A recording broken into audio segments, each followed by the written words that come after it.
Classical भी करती है, मोरनी की तरह लगती भी हो। आई कुछ एगो तो अपन गीत और हो जाओ।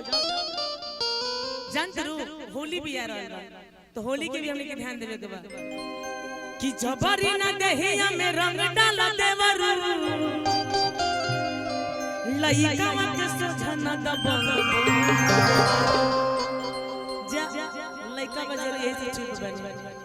ना तहार जो गति करती न पीके के करे लकाना वटांकी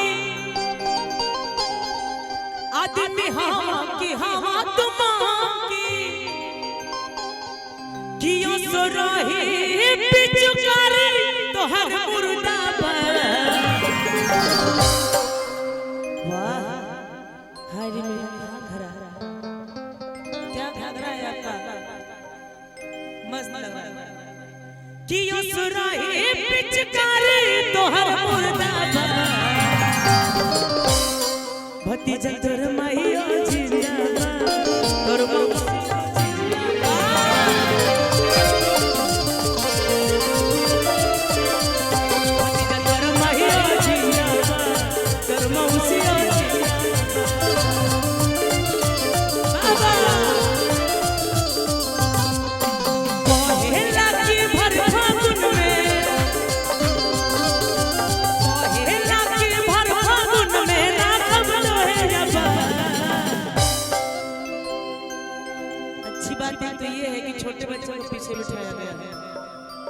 ये बहुत अच्छी बात है। आजकल प्रोग्राम में लोग आगे बैठा था इलू इलू करते हैं अच्छी बात है। ये रोहतास की हमारी पहचान है। हर कोहे ना की भरे फागुन में राखब तो है भतीजा तोर माहियो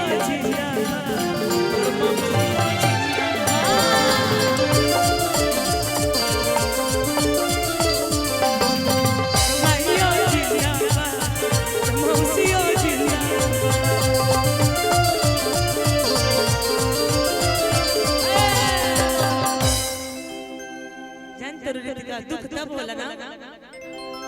दुख तब होला जब क्यों जाने ला ना कुछ बोल दे। इससे अच्छा मेरे बारे में पता करिए। हाँ और कहने कहे अपना मन करता वही बगाना में गावे के कियो सो के बिगाड़ दिहला होलिया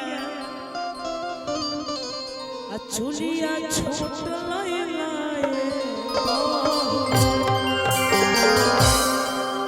कहते कि अच्छा छोड़ तो लिए ये देने हम तो ना पीट गए रहने साले भर में कैसे तो हर चोलिया आता ना हो कोई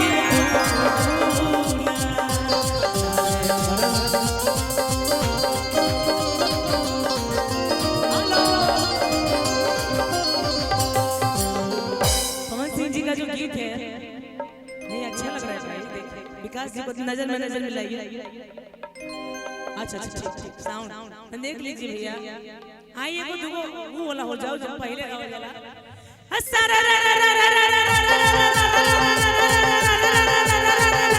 हाय जगी जी सारा दिल्ली में लाल किला किला किला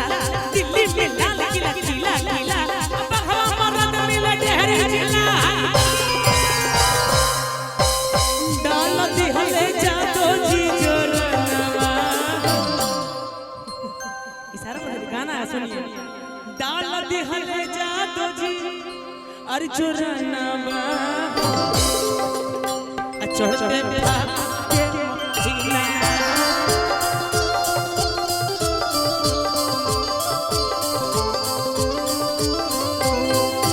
डाल दी हले जादो जी जोरनवा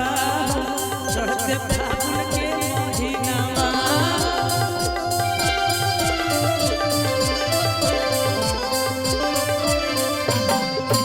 फागुन के महीनावा रे फागुन के महीना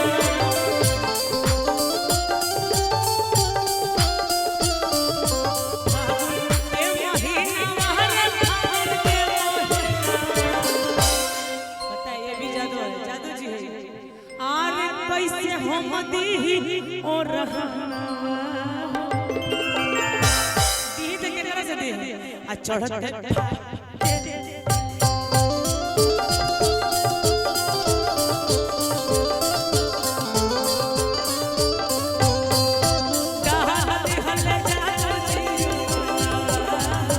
चढ़ते फागुन के महीनावा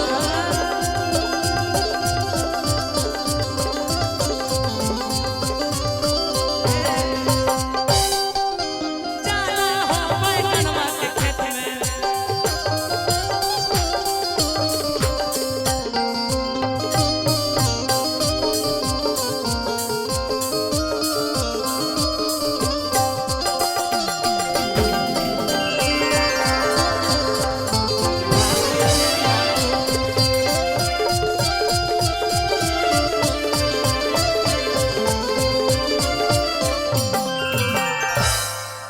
जो निकले गोल रही पहले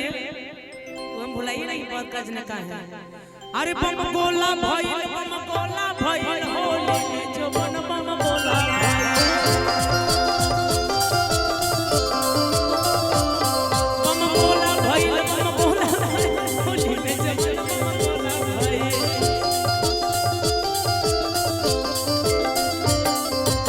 लगत ई बम आरा में गिरी लागत एवं आरा में गिरी आ काहे की छपरा में हो गइल बंदीरी लागत एवं आरा में गिरी लागत एवं आरा में गिरी काहे कि छपरा में एक रेट हो गइल बंदीरी